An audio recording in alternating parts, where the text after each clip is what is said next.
Hey folks, welcome to the e-commerce playbook podcast. I'm your host, Richard Gaffin, director of digital product strategy here at Common Thread Collective. And I'm joined yet again by Mr. Taylor Holiday. He's the CEO here at Common Thread. Taylor, what's going on, man?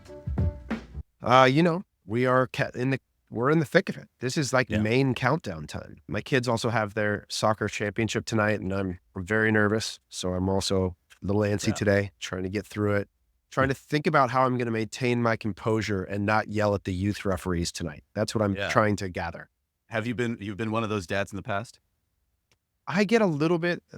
I'm trying to keep myself under control. I also don't know the rules of soccer. So it's like really dumb when I do yell, but man, I don't know. They're pretty vague. So, you know. Yeah, that's exactly it. It's like, it's a foul, but they're kind of waiting to see what happens. And then they're like, and then there's these like random drop balls where they like stop the game and then they just go, here you go. And they like hand the ball to a kid and you're like, what is happening right now? The time is unknowable. It's very hard for someone with a objective logical construct that I'm trying to create to deal with. You don't quite know where to yell. You know what I mean? Exactly. Cool. All right. Well, today we want to talk about sort of a new arrival on the scene, or not necessarily a new arrival because they've actually been around for a little while, but we've been talking and there's been a lot of sort of chatter around the industry about a platform called AppLovin, which is a mobile in-game ad network. They have about 100 million app users in the US, 140 million people who are, using the app or part of the network or whatever in the US. And what we've seen recently is chatter that maybe I'll frame it this way. It's almost as good as Facebook as an ad platform. Now, we have been on record on this podcast many times saying that Facebook is the channel. Expansion beyond Facebook and Google is a step to take after you've already nailed the first one. That may not change with this, but what we want to address here is what's the deal with this new platform or the new growth of this platform? And what do we do to take advantage of it? So Taylor, why don't you give us a little more context around what this is and how we're thinking about it? Yeah, so let's sort of define what it would take for something to be as good as Meta. What we're generally talking about is both efficiency, so the ability to acquire, in particular, new customers at profit or break even or whatever your marginal target is. So there's lots of places that can produce volume. Volume is very rarely the challenge for a channel. TV has lots of volume and YouTube has lots of volume and Google Display has lots of volume. The question is volume at efficiency. Can a platform produce both? And then is there measurement solutions that you can build confidence in? So that's sort of what's required is, can you produce efficiency? At that efficiency, can you scale and produce volume? And then is there a way to feel confident in the decision-making? Then I would even add, like, is the creative sort of a whole new thing that you have to go solve for in order to, that's going to create additional creative expense. And part of the reason that AppLovin, I think, is growing so fast in terms of attention and dollar spend, and how fast is it growing? Well, we've got some really great data. We're going to be publishing a full report, D2C Index. So if you go to d2cindex.com and you sign up for the newsletter subscription, you will be getting access to a very detailed data-driven report we're going to be publishing in the next 10 days. So sign up for that for the detailed data. But some quick hitters here is that there are some customers for us that are large spenders that are spending as much money on AppLovin today as they are on Meta. And so that's where the comparison is coming from. Now, that's not true across the board. That's a very small subset of customers who have been aggressive in approaching it. But at that scale, we are also seeing some measurement presentation, namely first click GA, last click GA, some triple whale reports, some Northbeam reports, where that efficiency at that scale is also comparable to Meta. And in addition, the percentage of new visitors, so how much of it is just pure net new customers, is also very, very high. And so because of that, the energy is immense around this topic. Anytime that happens, because if that were to be true, it would be a massive unlock for our industry, right? To suddenly discover a Meta-level acquisition engine would be transformative.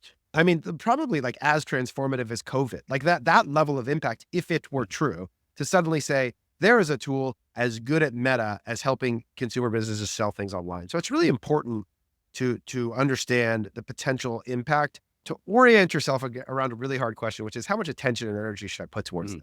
You're in the middle of Black Friday. You've got 1,000 things to do before AppLovin ever showed up. I know we did. And now all of a sudden there's this thing here that you have to decide how much should you orient your behavior around to finding out a solution to the problem. And that's kind of what we want to help you work through today, is to try and understand how much energy should you put into this problem? Should you care? Should you go try and understand it?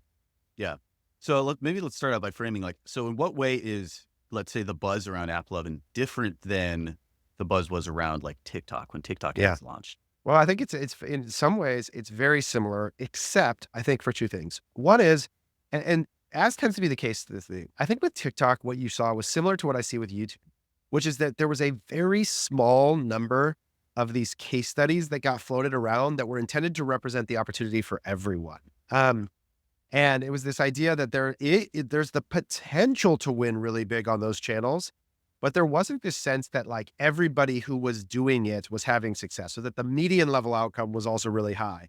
I also think that TikTok always demanded a novel creative approach in the sense Yeah. that they would describe their platform as unique in some ways, and that working with the creators and doing Spark ads and being native to the platform was really important. And I don't think ad platforms understand what a massive lift that is when you speak that way. And so I think that was the other thing. But I do think that a year ago, the energy around TikTok ads was similar, which is why you should have your sort of Mhm. cynic or, your view of this with a little bit of skepticism, because I do think that these things tend to bubble up a lot with energy and then fade. I think TikTok Shops was like this. I think TikTok was like this, ads. And now you're hearing this from AppLovin. But I do think that there are some important distinctions that AppLovin has done really, really well. And I'll tell you what a few of them are. One, their default optimization setting is 7-day click. Mm. Okay. Now, why is this important? Well, I think that the more that a brand attempts to obfuscate or widen the attribution window to try and apply credit for their platform, it is a very bad counter signal. And one of the things that TikTok repeatedly does is they try to push you into wider attribution views around both view and Mm. click. Mm. What AppLovin has stepped forward and understands is that to win this game, to win the dollars in the most conservative click-based response, you have to be able to create revenue today. There's just not enough money and profitability for people to guess at a latent value capture. It just doesn't exist. And so they've stepped through the door and said, hold us to the tightest scrutiny, and we're going to optimize against the tightest scrutiny, which is a 7-day click optimization. That's the first thing. The second thing is they said, just bring your best meta ads. They Mm. didn't actually say, oh, this is a novel ad platform. You have to go and create like these really specific ads. They said, no, no, bring your best performing meta video ads. Here's what the ad looks like. When they show you that in game on a mobile app, the beauty of it is that you're sort of locked in. You have to watch the ad to get back to your game, which is Mhm. a thing and it takes over full screen. Like it's a really good visual format of a video ad that are consistent with the vertical format you'd use on Meta.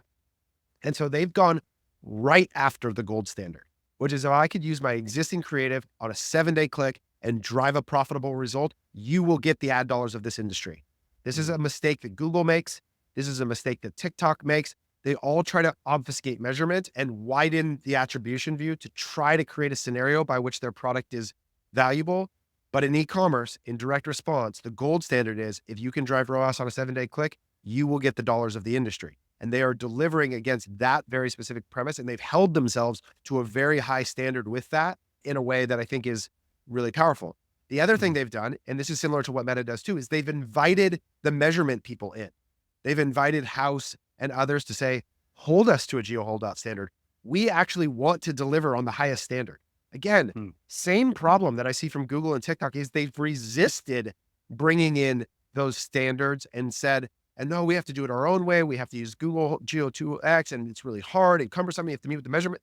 No, no, no. Bring in house, set up the study. We want to see the results. We're going to improve against that baseline of expectation. And so House, I think was the first one in there. I don't know if there's others. I apologize, but they just published their first incrementality study on Twitter, I think yesterday, showing that their relative incremental ROAS of the platform is about 170% the incremental ROAS is about 100%, 170% of the platform reported number. So it's actually better than what the Mm. platform is reporting, which is what we see when you run 7-day click primarily is it tends to underreport. So they're being conservative, they're being disciplined, there's a lot of scale, and they're inviting measurement. Those are all the right kinds of signals for me about a platform that actually is interested in winning with the e-commerce folks. Yeah. So it sounds like there's kind of two things happening here that makes it different. So one obviously is their openness to data transparency, which de-risks it for you because you know that you're going in and they're not going to try to like basically inflate the numbers for you. And it gives you and it shows that they're confident in their tool as well because they're saying like, yeah, we'll just Well, you do like the most stringent measurement you can, and we'll show you that this works.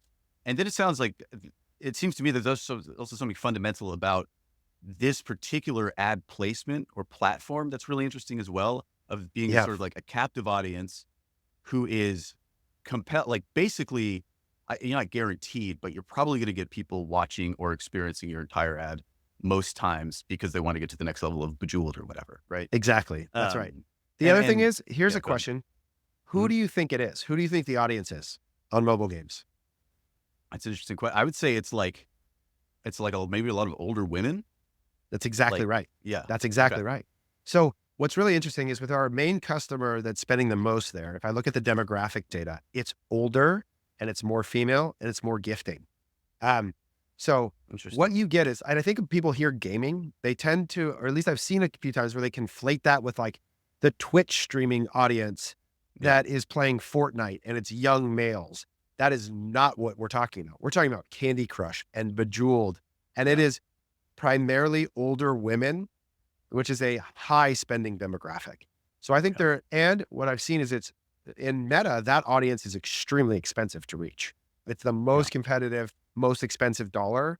So part of my working theory right now is that you're getting a little bit of an arbitrage on a very valuable audience in this short term that I don't know what happens as that gets competed away a little bit. I mhm, think the price is going to rise on that, on the more valuable demographic. There's also in mobile gaming, there tends to be a whale principle where there's these really valuable users that spend a ton of yeah, money. And so my concern is like as the continued influx of people scale in here, is everybody going to keep seeing the same results? And even my criticism of the one incrementality study that was published, it was on a very small amount of money. I think it was like $8,000 of spend. That's not really the thing we're trying to solve for. We're trying to figure mhm, out is there scale here? So to get to like the cynicism lens, and I think the thing that most of you should still wait for yeah, is there's going to be more studies released about the incrementality of more scale being spent that I think will be really important to understand. And there's a longevity question. I wouldn't reorienting your 2025 budget to take 70% from Meta and put it into AppLovin here. We have to understand as more of the dollars show up here, how does the competition for this high value inventory drive price up, supply and mhm, demand economics of this marketplace? And how many of these users actually have potential value? Because I can't fathom the idea that there's this latent consumer potential in the United States that's just mhm, waiting to be tapped into by some mobile game mhm, ads. Like, yeah, like that people just aren't buying t-shirts and mattresses because they haven't seen a mobile game ad yet. Like the idea that that is like this, that suddenly there's going to be billions of dollars pumped into the American economy mhm, because of mobile game ads for consumer products feels hard to imagine that there's just all this excess money on the sidelines just waiting to be advertised to.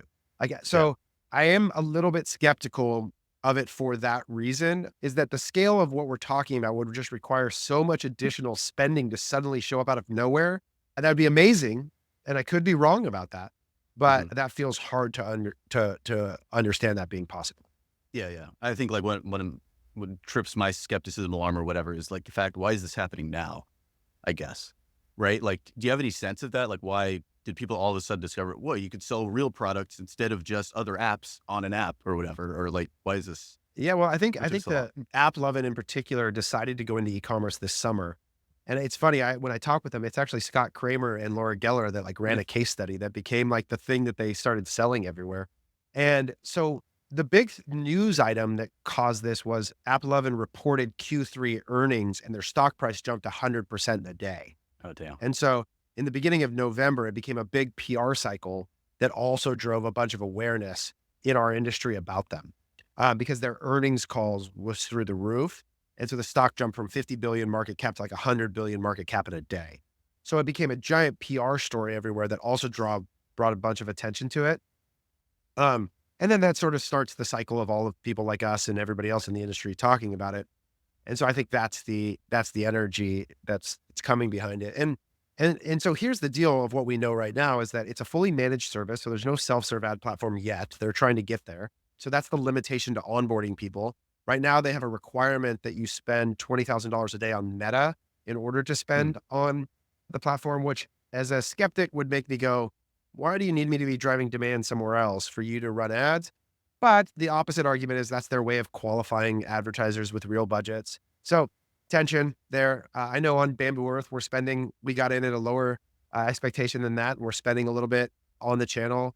And Dave's like optimistic. He's scaling into it. It's nothing like we haven't 10x budgets overnight or anything insane like that. So there's no like wild outcome for a small business like that yet. That said, we'll see. We'll see how it goes. We have 5 customers with holdout studies in progress right now on some higher spend levels. So we'll get some good reads back. And again, this is all going to be published. The no commerce team has some awesome data around both the demographic profiles as well as the percentages of purchases they're seeing happen from a click, and also self-reported users saying they're discovering them in game. That's going to be included in that. Veros is building their integration, so we're going to have some broader data. So lots of stuff coming here. But for now, I think that you should build a relationship. It's worth getting to a point of contact with somebody at AppLovin, whether that's through your agency or whether that's through direct outreach, to build a pathway to being able to test the channel. They're offering $10,000 in free ad credits for qualifying members. There's no reason not to spend the free money. For sure, spend the free money. Find out what's there. Use the best systems of measurement that you have, their platform, comp it against what you see on a first click basis in GA, comp it against what you see on a last click basis in GA. If you use a third-party tool, compare it in there if you want to try and get confident. And then ultimately try and get to a place where you can run a geo holdout on the efficacy of that channel as you press into it. But I do think that sitting here on November 18th, literally 1-2 weeks before Black Friday, that if you could get this test in ahead of that moment, it would be worth trying to do, because the creative lift is so little and it's a managed service that they're doing the work for you. So the actual brand requirements is so low to actually test. They're giving you the credits. It's your existing creative. That is like the perfect storm of low barrier to entry, low risk test. That's exactly what you would want to make a new channel work.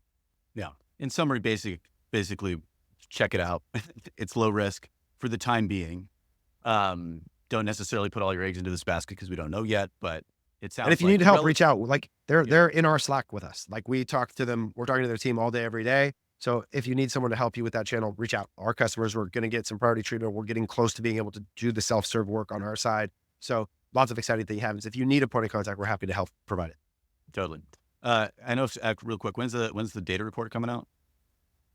So our goal is to get it out by Tuesday of next week. Okay. So we're gathering as much as we can right now. We want to get a couple more holdout studies back. So d2cindex.com, sign up there. We'll make sure we distribute it on email and everywhere else. So hopefully that's where we're at. Cool. All right. I think that's going to wrap it up for us this week. Thanks y'all for listening, and we'll talk to you again next week. See ya.